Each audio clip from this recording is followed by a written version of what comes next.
The Nizams of Hyderabad, the Nawabs of Hyderabad. All of you Indians are aware of the Nawab of Hyderabad.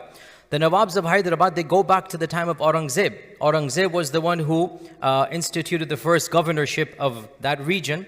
And as is the case, that person became very powerful and he started a mini dynasty under the Mughals. He didn't break away. He was under the Mughals, but essentially he's a king in his own way. He doesn't call himself king. So the Nawabs of Hyderabad, they go back to 1700s. And they had an area of land that was larger than all of England, all of Italy. They had a massive province in India. And this province eventually became the richest province of India and one of the richest regions of the entire world. Our story begins with the 7th Nizam of Hyderabad, the grandfather of the one who passed away. The 7th Nizam was the most famous one and the richest one. And his name is Mir Usman Ali. Mir Usman Ali, he came to power in 1911, roughly 100 years ago. Hyderabad was already wealthy. Mir Usman Ali made Hyderabad one of the wealthiest regions of the world. And in the process, he became the wealthiest person alive at the time and one of the wealthiest people in all of human history. It is said that he is in the top 5 people in all of human history in terms of wealth. And when he was alive, he was number 1 in the entire world. This is Mir Usman Ali, the grandfather of the one who passed away. And one of the reasons for this wealth was because he increased the production of diamonds from a particular region. I can't remember it right now. Golconda, something that I forgot where it is. You guys know? Is that right? Golconda? Yeah. So he banked on, pun intended, this region. He increased the production of diamonds, and for a period of time, it became the number 1 diamond manufacturing plant in the world. And in fact, he had a paperweight that was composed of a diamond that was itself worth like $50 million, dollars. He would have it as a paperweight. That's how wealthy this person was. When Queen Elizabeth, the one that passed away, when Queen Elizabeth got married, this Nawab gifted her a custom-made necklace. This was the necklace you would always see her wearing in any public occasion. If you see any picture of Queen Elizabeth, there's this beautiful diamond necklace. That necklace was made by this Nawab of Hyderabad and gifted to the Queen. And the Queen loved it so much. It was the most expensive. It is the most expensive. She wore it on every official occasion. You will find it. That's gifted by that Nawab.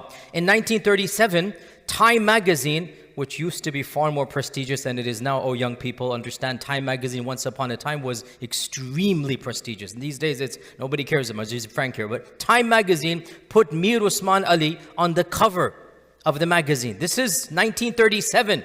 And it had the title, The Richest Man Alive, the richest man in the world. This was Mir Usman Ali. We estimate, we would never know for sure, we estimate he was worth more than $250 billion. Wealthier than Bill Gates and, Steve, anybody that you know. For the time, he had the equivalent in our times of $250 billion. And he had multiple palaces, multiple Rolls Royces, even though ironically, he himself dressed very frugally. And he would eat very simple on one plate. So in his very personal life, he was very frugal, but he had a show of wealth, and he did help his people, and his people loved him. He introduced electricity. He made for himself a number of universities. The Usmania College, he built it in Hyderabad. He was a lover of Urdu, Sher Shairi. He introduced free education in the 1920s and 30s, mandatory free education upon all of the children.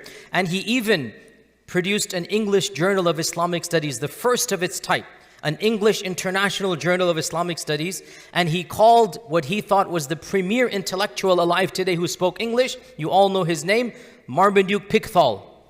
And he called him to Hyderabad. And he financed him. Once upon a time, they respected ulama and du'at. Anyway, just a joke here. And he financed him and said, Khalas, do what you want. And so for 15 years, Marmaduke Pickthall, the British guy, lived in India.